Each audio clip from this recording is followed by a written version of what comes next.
নমস্কার বন্ধুরা, আমার চ্যানেল রঞ্জিত জয়ী কিচেনে সবাইকে স্বাগত। আমার আজকের রেসিপি ছোলার ডাল। যে কোনো নিরামিষের দিনে বা সকালের জলখাবারে বা রাতের ডিনারে এই ছোলার ডাল অনায়াসে বানিয়ে নেওয়া যায়। আবার বাড়িতে যদি হঠাৎ করে কোনো গেস্ট আসে তাহলে এই ছোলার ডাল খুব তাড়াতাড়ি অনায়াসে বানিয়ে লুচি, পরোটা, রুটির সঙ্গে সার্ভ করা যায়। আসুন দেখে নেওয়া যাক আমি কেমন করে বানাই অনুষ্ঠান বাড়ির মতো ছোলার ডাল। ছোলার ডাল বানানোর জন্য আমি এখানে 250 গ্রাম ছোলার ডাল নিয়েছি। ডালটাকে বারে বারে জল বদলে খুব ভালো করে ধুয়ে নিয়েছি। বারে বারে জল বদলে ডালটা যতক্ষণ না পরিষ্কার হচ্ছে ততক্ষণ পর্যন্ত ধুয়ে নেব। ধুয়ে নেওয়া ডালগুলোকে প্রেসার কুকারে দিয়ে দেবো। আমি এখানে আলাদা করে ডাল ভিজিয়ে রাখিনি, আপনারা চাইলে আগে থাকতে ভিজিয়ে রেখে দিতে পারেন। ডালগুলো প্রেসার কুকারে দিয়ে তাতে দিয়ে দেবো পরিমাণ মতো জল। যতটা পরিমাণ ডাল তার ডবল পরিমাণ জল দেবেন। এবার প্রেসার কুকারটা গ্যাসে বসিয়ে হাই ফ্লেমে ফুটতে দিয়ে ডাল থেকে যখন ফেনা বেরিয়ে আসবে, ফেনাগুলো আমি একটা ডাবু হাতার দ্বারা তুলে ফেলে দেব। সম্পূর্ণ ফেনাটা তুলে নেওয়া হয়ে গেলে ডালের মধ্যে দিয়ে দেবো 2 কাঁচা লঙ্কা, সাথে দিয়ে দিলাম 1/3 টিস্পুন হলুদ গুঁড়ো ও 1 চামচ লবণ, যেটার ভিডিওটা আমি স্কিপ করে গেছি। সম্পূর্ণ উপকরণটা খুব ভালো করে মিশিয়ে প্রেসার কুকারের ঢাকনাটা আটকে 2 সিটি পড়তে দেবো। 2 সিটি পড়ার পর গ্যাসের ফ্লেমটা বন্ধ করে দিয়ে প্রেসার কুকারের আংটাটা খুলে দেবো, যতক্ষণ না পর্যন্ত এটা নিজের থেকে নিচে নেমে যায়। আংটাটা সম্পূর্ণ খুলে গেলে ডালটা ঠান্ডা হতে অপেক্ষা করব। এরপর তুলে দেখে নেব যে ডালটা কতটা সিদ্ধ হয়েছে। এবার প্রেসার কুকার থেকে ডালটা আলাদা একটা পাত্রে ঢেলে নেব, ঠান্ডা হতে অপেক্ষা করব। ঠান্ডা হয়ে গেলে ডালটা টিপে দেখুন কতটা সিদ্ধ হয়েছে এবং প্রত্যেকটা ডাল গোটা গোটা আছে। এবার ডাল তৈরি করার উপকরণগুলো একটা প্লেটে সাজিয়ে নিলাম।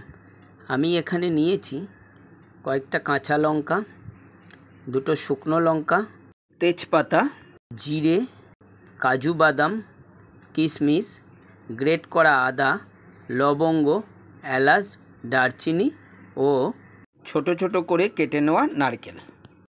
সাথে একটা গুঁড়ো মশলার পেস্ট বানিয়ে নেব আগে থাকতে। একটা বাটিতে নিয়ে নিলাম 1 চামচ গ্রেট করা আদা, সাথে দিয়ে দিলাম 1 চামচ ধনে গুঁড়ো, 1/2 চামচ হলুদ গুঁড়ো, 1/2 চামচ জিরে গুঁড়ো। সমস্ত মশলাগুলোকে জল দিয়ে খুব ভালো করে মিশিয়ে ফেলতে হবে। মেশানোটা খুব সুন্দর করে মেশাবেন যাতে সম্পূর্ণ উপকরণটা একত্রে খুব ভালোভাবে মিশে যায়। মিশিয়ে কিছুক্ষণের জন্য রেখে দিতে হবে। এবার গ্যাসের চুলায় কড়াই বসিয়ে কড়াই গরম হয়ে গেলে তার মধ্যে দিয়ে দিলাম 1 চামচ সাদা তেল, তার সাথে দিলাম 1 চামচ গাওয়া ঘি। ঘিটা তেলের সাথে মেল্ট হয়ে গেলে তার মধ্যে দিয়ে দিলাম আগে থাকতে নিয়ে রাখা কাজু বাদাম ও কিশমিশ। কাজু বাদাম ও কিশমিশগুলো তেল ঘিয়ের ওপরে নেড়ে চেড়ে হালকা ভাজা ভাজা হয়ে গেলে তুলে নিয়ে ওই তেলেতেই দিয়ে দিলাম গোটা গরম মশলা, দারচিনি, লবঙ্গ ও এলাচ। গরম মশলার হালকা ভাজা গন্ধ বেরোতে শুরু করলেই এর মধ্যে দিয়ে দিলাম 2 শুকনো লঙ্কা ও একটা তেজপাতা। ভালো করে নেড়ে চেড়ে শুকনো লঙ্কাটা একটু হালকা ভাজা ভাজা হয়ে এলে এর মধ্যে দিয়ে দিলাম আগে থাকতে কেটে রাখা ছোট ছোট করে কেটে রাখা নারকেল কুচি। আবারও খুব ভালো করে নেড়ে চেড়ে নারকেলগুলো একটু ভাজা ভাজা হয়ে এলে সমস্ত উপকরণগুলো কড়াই থেকে তুলে নিয়ে আলাদা একটা পাত্রে রেখে দিলাম। এবার ওই তেলেতেই দিয়ে দিলাম গ্রেট করে রাখা আদা কুচি।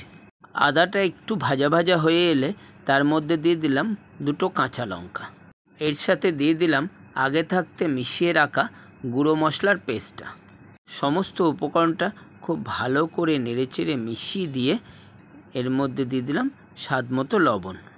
সমস্ত মশলাটাকে খুব ভালো করে কষাতে হবে। কষাতে কষাতে যখন মশলার থেকে তেল ছেড়ে আসবে তখন এর মধ্যে দিয়ে দিলাম আগে থাকতে সিদ্ধ করে রাখা ছোলার ডাল। সম্পূর্ণ ডালটা খুব ভালো করে নেড়েচেড়ে মশলার সাথে মিশিয়ে দিয়ে গ্যাসের ফ্লেমটা হাইতে দিয়ে খুব টকবক করে ফুটে উঠলে এর মধ্যে দিয়ে দিলাম ভেজে রাখা কিশমিশ ও কাজু। ভালো করে মিশিয়ে দিয়ে এর মধ্যে দিয়ে দিলাম আগে থাকতে ভেজে তুলে রাখা নারকেল, শুকনো লঙ্কা, তেজপাতা ও গরম মশলা ভাজা। সম্পূর্ণ উপকরণটাকে খুব ভালো করে মিশিয়ে দিতে হবে ডালের সাথে এবং গ্যাসের ফ্লেমটা এখানে অবশ্যই হাইতে রেখে ফুটতে দেবেন। এর সাথে যোগ করলাম 2 কাঁচা লঙ্কা। আপনারা যারা ঝাল বেশি পছন্দ করেন না তারা দেবেন না। সাথে দিয়ে দিলাম স্বাদের ব্যালেন্স করবার জন্য 1 চামচ চিনি।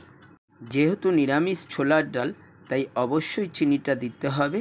সমস্ত উপকরণটাকে খুব ভালো করে নাড়তে নাড়তে দেখুন আমার ডালের ঘনত্ব কতটা বেড়ে এসেছে। এবার এর মধ্যে দিয়ে দিলাম 1/2 চামচ গরম মশলা। গরম মশলাটা খুব ভালো করে নেড়েচেড়ে ডালটার সঙ্গে মিশিয়ে দিয়ে এর মধ্যে দিয়ে দেব 1 চামচ গাওয়া ঘি। যেহেতু নিরামিষ রেসিপি এতে ঘি দিলে একটা ঘিয়ের সুগন্ধ বাড়ে এবং স্বাদটাও দারুণ হয়।